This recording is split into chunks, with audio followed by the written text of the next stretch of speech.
All right, joining us now to add some rationalization to it all is the one and only Michael Reagan, Newsmax Contributor, president of the Reagan Legacy Foundation, and author of the great new book, Lessons My Father Taught Me, The Strength, Integrity, and Faith of Ronald Reagan. It is a must-read for every conservative watching this show. Make sure you get a copy. Michael, welcome back, sir. Good to be with you. All right, before we get to so many stories in the book, we had you on a couple of weeks ago and you just mesmerized me and the audience. But let's talk about your take on what we witnessed today, which is, at least as far as I could see, kind of unprecedented. Well, yes, it's unprecedented, but so is this whole process we've just been through. It's unprecedented that Donald Trump won the nomination of the party, having never served in Congress or any place else, not a mayor, not a legislature, none at all, but basically a television talk show host and a businessman and builder. So it's unprecedented, this whole process we have been through. And so I'm not surprised by what happened today, because after all, Paul Ryan's got to start thinking about also protecting the down ballot people, as well as everything else he's got to deal with at this point in time. And there's a lot of conservatives, there's a lot of members of the legislature who are concerned about down ballot if, in fact, Trump gets trumped in November by Hillary Rodham Clinton. You know, Donald Trump today also met with Lindsey Graham, and Graham said he had a cordial conversation with Donald Trump. Now, they've gone at it, back and forth. I mean, I don't think that Trump has been harder on anybody except Jeb Bush than Lindsey Graham. Were you surprised at that meeting? No, I'm not surprised, because Donald Trump, I think, is waking up to the point, and I said this on my Twitter account at Reagan World. It's not up to Lindsey Graham. It's not up to, Paul Ryan. It's not up to you. It's not up to me to make amends and unite this party. It's up to Donald Trump to, in fact, reach out and unite the party. And so I think it's very smart of him to meet with Lindsey Graham. He should meet with the Bushes. He should meet with, with everybody else that he, in fact, ran against at that point in time, because they've got a lot of followers. Remember, Ted Cruz got a lot of votes, too. And you've got to sit there and massage Ted Cruz so Ted Cruz feels comfortable to be able to endorse you and bring all of his voters. Forget the delegates now. Right. How about the voters? Yeah. How about him in November? That's the important point now. How about putting him on that list if he ever releases one of 12 possible Supreme Court nominees? How about putting Ted Cruz's name on a list like that? Would that suffice? No, I don't think that would suffice at all. I mean, it may make some people happy, but I don't think that's a help to the ticket. No, I mean, as far as making what you just alluded to, bringing the Cruz voters on board. No, he's going to go to Cruz. He's going to sit down with Cruz and do a mea culpa with him, as he's doing a mea culpa, with Lindsey Graham, how he's going to have to do a mea culpa, with Marco Rubio and especially the Bush family and what have you. I think he's got to do that. It's incumbent upon him, now that he's won, it's incumbent upon him to do what he can to unite the party to, in fact, move forward. He's got to know the party's going to have problems, and he's got to deal with that and alleviate those problems, and how he's going to run a national campaign so that the down ballot people are not worried that they won't have a job next November when the election happens. And in fact, he's going to be there. Donald Trump's going to be there for them. All right. Yeah. Newt Gingrich said, and I guess that or knew Ronald Reagan better than anyone alive today. And I guess that's absolutely true. What do you find as people ask you about your book and read your book? What do you find that they want to know most of all about your dad? Well, the same reason I wrote the book. I mean, everybody knows him as a president or a governor. They know him on the political side. And all they know about the personal side is basically what they've read in the newspapers at one point or another. And so I thought I'd write a book and really tell some of the personal stories, how it was really growing up with him and growing up in a broken home and what he did. And I start the book with talking about the eulogy that I gave for him, back in 2004, and the fact that here was a man who never forgot about the very first family he had with my mother, Jane Wyman. He didn't put them by the wayside when he married Nancy and had Patty ultimately run. I mean, when you think 20 million children will go to bed tonight without a father in the home, Ronald Reagan understood it and got it, knew how important it was to have a father involved, even though he was divorced from the mother.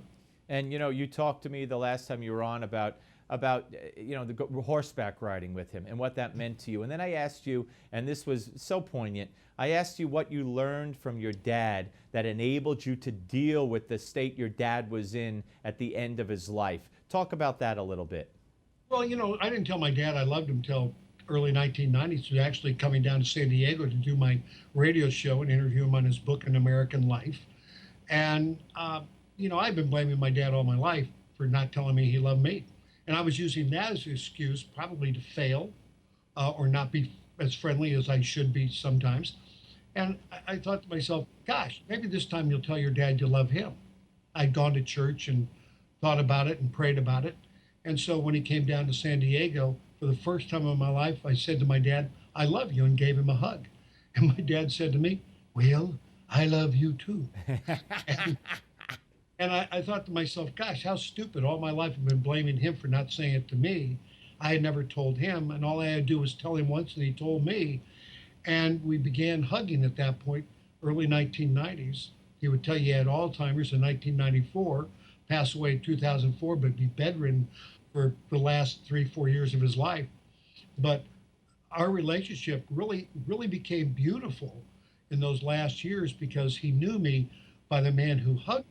Yeah, that is. He called my name, but he recognized me as the person that hugged him, and I would hug him hello and hug him goodbye every time we saw each other. Michael, that is so wonderful and fulfilling, yet so sad at the same time. And it's just, the book is full of these kinds of stories and memories, lessons my father taught me by Michael Reagan. Let's get to a phone call before the break. Then you're coming back and take more phone calls with us on the other side.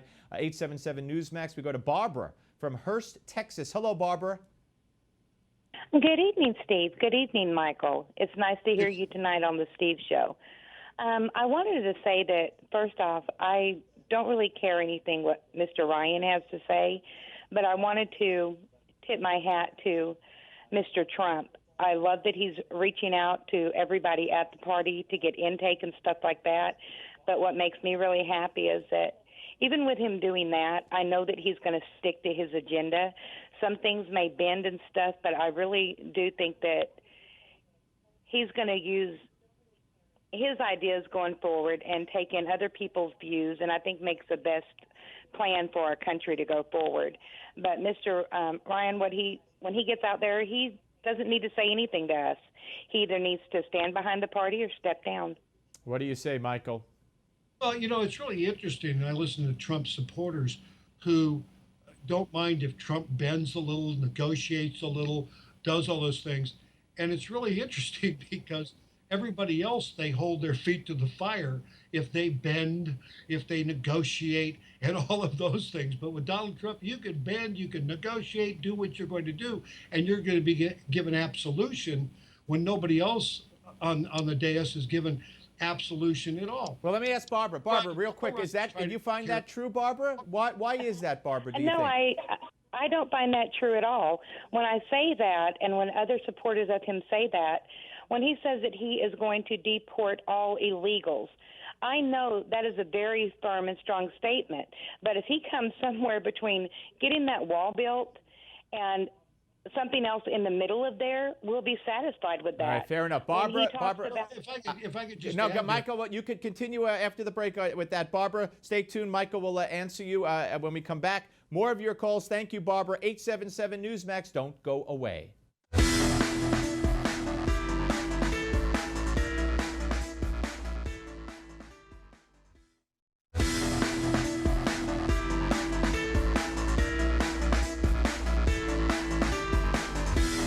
All right, ladies and gentlemen, we are rejoined by Michael Reagan, Newsmax Contributor, President of the Reagan Legacy Foundation, and of course, he is the author of a great new book, Lessons My Father Taught Me, The Strength, Integrity, and Faith of Ronald Reagan. We're going to get back to your calls in a second at 877 Newsmax, 877-639-7629. Michael, let me ask you about the faith of Ronald Reagan. Let me stop you for a minute. Yeah. I just want to answer that a little bit more. Yeah. A lot of people don't know this. Maybe I'm old enough to know this stuff. But, when Duncan Hunter, what you see on television when they show you the wall on the Mexican border with California. Yeah, let me just explain. You're going back to the previous caller, Barbara, I believe, who right. And you said, that's my mistake, right. And you're answering her. Go ahead. That wall was built by Duncan Hunter. Congressman Duncan Hunter, the father, not the son. Right. He's the one responsible for that. And he had enough of the landing pads that he had found in order to build that wall, and went over and actually offered to do the same thing in Arizona. And he was turned down in Arizona to build the wall on the border in Arizona. So it's interesting that now we're fighting to have a wall also in Arizona, but when it was offered to them by Duncan Hunter, Congressman Duncan Hunter's father, back in the day of the 1990s, it was turned away and turned down by Arizona. Yeah, that was a while ago, but that's a good point. All right, let me ask you, getting to the book one more time before we take more calls, Strength, Integrity, and Faith of Ronald Reagan. Talk about the faith part. Faith part was very important to him. You know, my father, when he was shot in March of 1981, before he went back to the White House, he asked for forgiveness of John Hinckley. And he forgave John Hinckley. Wanted to go see him, but the doctors didn't think it would be a good idea for my father to see him. And also, you know, my dad used to take us to church every Sunday morning. Well, he used to take Patty and Ron and Nancy and him would go to church. He was raised in a Christian home with a Christian mother. And when I was talking to him in, 1988 on Good Friday, flying back from Washington, D.C., yes, in Air Force One, I'd spent the night at the White House. One of those, thing perks you get. Yeah, yeah. And my dad counted out the number 9 on his fingers. And I said, "What's so important about number 9?" He said, "I'll no longer be president." I said, "So what's the importance of that?" He said, "You start going back to church again, because Michael, I haven't been going to church ever since I looked out the window of my limo in 1981 and saw people laying in their own blood with bullets that were meant for me. I hadn't wanted to put anybody else in that kind of a position." Wow. So I haven't been going to church on a regular basis. And when I'm out of office, I can once again go visit with my God. Wow, that is, yeah, to me, I get shivers, and to know you and to talk to you, it's a part of history. You're a part of history. And again, folks, this is just a must read for certainly every conservative out there in this audience, and every American needs to read this book as well. Lessons My Father Taught Me. See, hey, I have it right here as well as on your screen. All right, back to the phones we go with Michael Reagan, and let's say hello to Jim from Clarksville, Virginia. Hello, Jim. Hey, how you doing tonight? Great show. Your thinking is right on line with mine. Thank you. And what I want to do is say that as far as this conservative thing goes, that's what these people are doing, trying to tell Trump he's not a conservative. This is the establishment. You've had Boehner, McConnell, Paul Ryan, Lindsey Graham. You got Mitt Romney trying to pull their strings in the White House for 8 years now. And I'd like them to tell me what they have accomplished, what have they won, what have they done in 8 years. They haven't done a thing in 8 years, okay? So they've lost everything. They haven't won anything, and Trump's about winning. I don't want a conservative in the White House.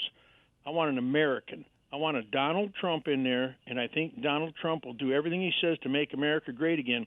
He has common sense approach to this stuff. It's common sense. All right, let me have Michael Reagan weigh in on this. You know, Michael, this is the prototypical Trump supporter with the prototypical argument for Trump and against the quote-unquote establishment Republican.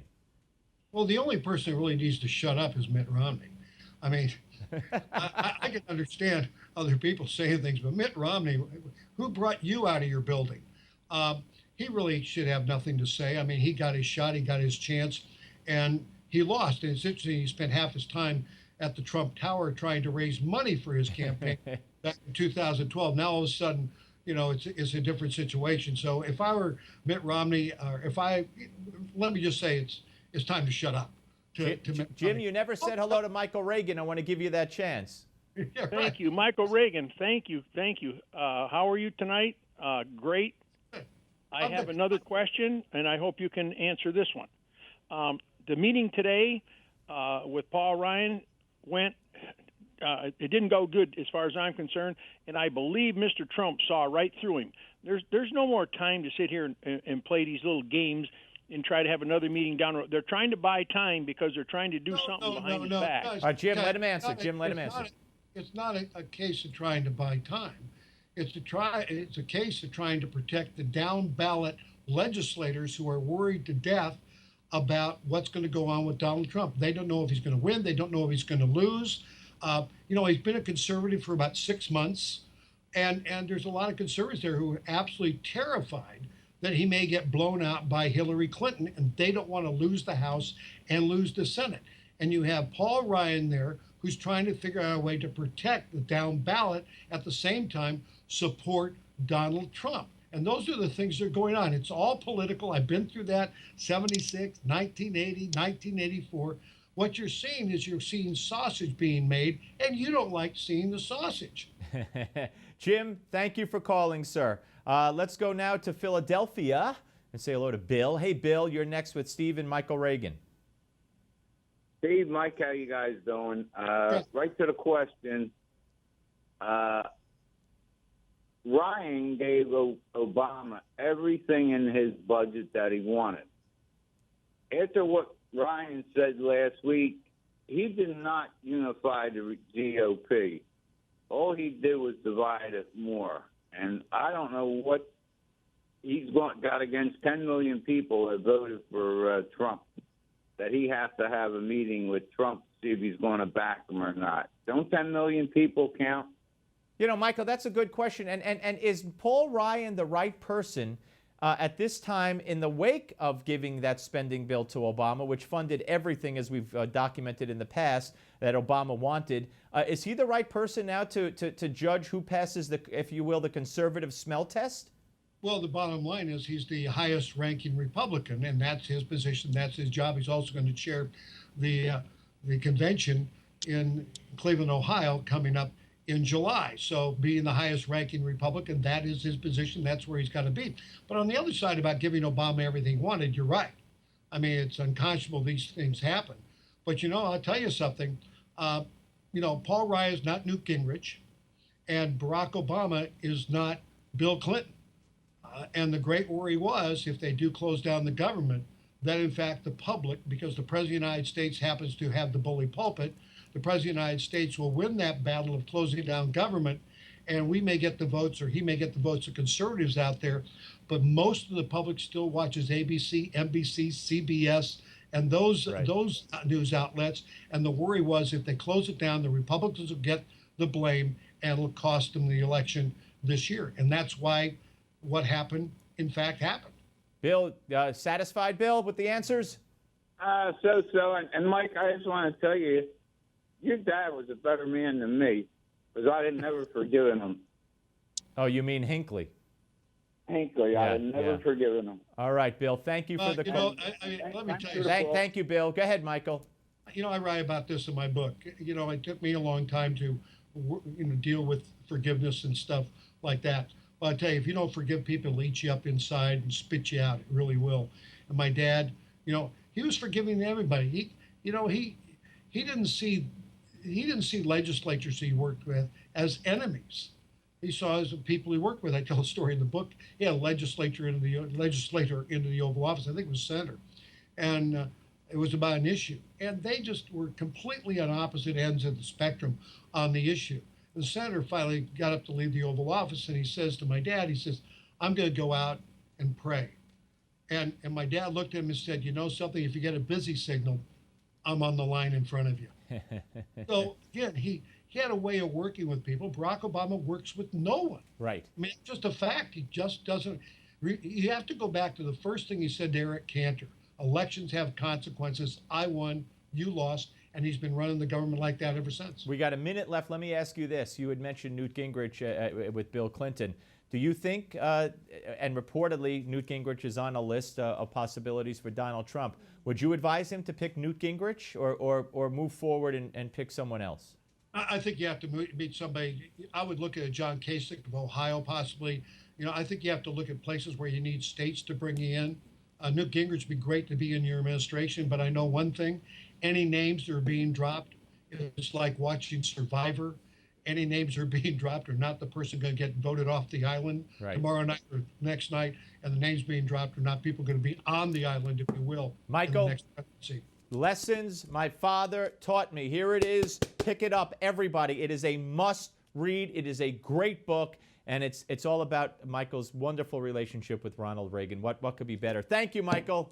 Thank you. Up next, Trump surrogate and author of a new book of his own. We'll talk to Carl Higbie. Don't go away.